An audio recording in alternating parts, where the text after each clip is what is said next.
High Admiral Vexter of the Galactic Confederation couldn't contain his amusement as he reviewed the sensor data of Earth's defensive fleet. His crystalline form sparkled with mirth, sending rainbow reflections across the bridge of his flagship. "They call that a warship?" He chuckled, zooming in on one of the human vessels. "It looks like they welded 3 cargo containers together and strapped engines to them." His bridge crew joined in the laughter.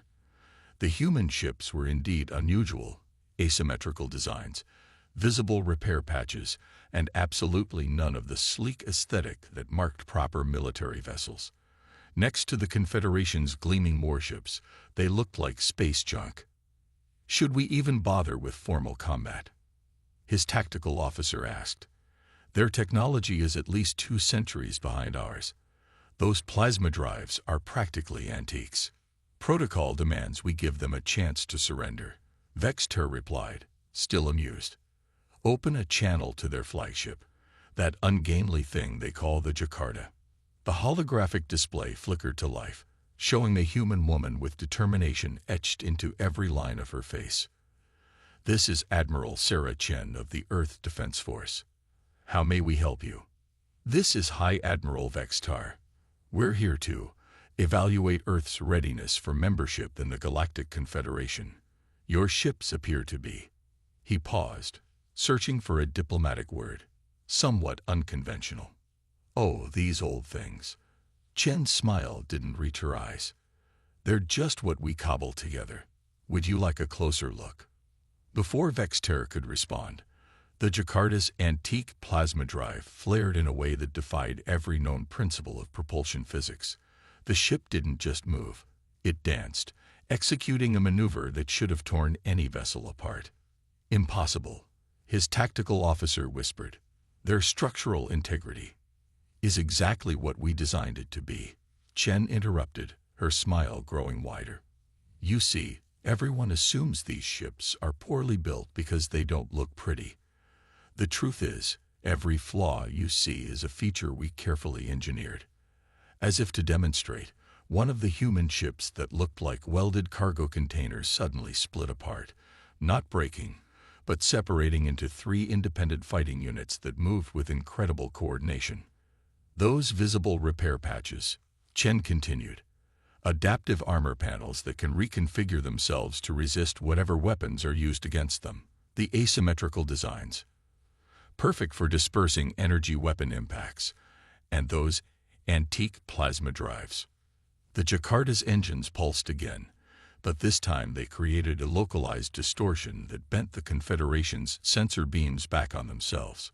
"We found out pretty early that trying to match the Confederation's level of technology would take too long," Chen explained as her fleet began to move in ways that made Vextar's tactical computers spark in protest. "So we decided to do what humans do best. We got creative." The battle that followed would be studied in military academies across the galaxy for centuries to come. The human ships moved like no vessels ever had before, using their supposedly primitive technology in ways that turned their weaknesses into strengths. Those welded-together cargo ships, their separate sections could operate independently or combine in different configurations, making them impossible to target effectively. The visible pipes and external components that had looked so crude, they were actually part of a sophisticated system that could vent weapon impacts through the ship's structure, dispersing energy that would have vaporized more advanced vessels. And the Jakarta, Chen's flagship that had looked like it would fall apart in a stiff solar wind, proved to be the most terrifying of all. Its patchwork appearance concealed a ship that could reconfigure itself mid-battle, adapting to whatever the Confederation threw at it. "How?" Vexter demanded, watching his perfect fleet being systematically dismantled by ships that shouldn't even have been able to leave orbit.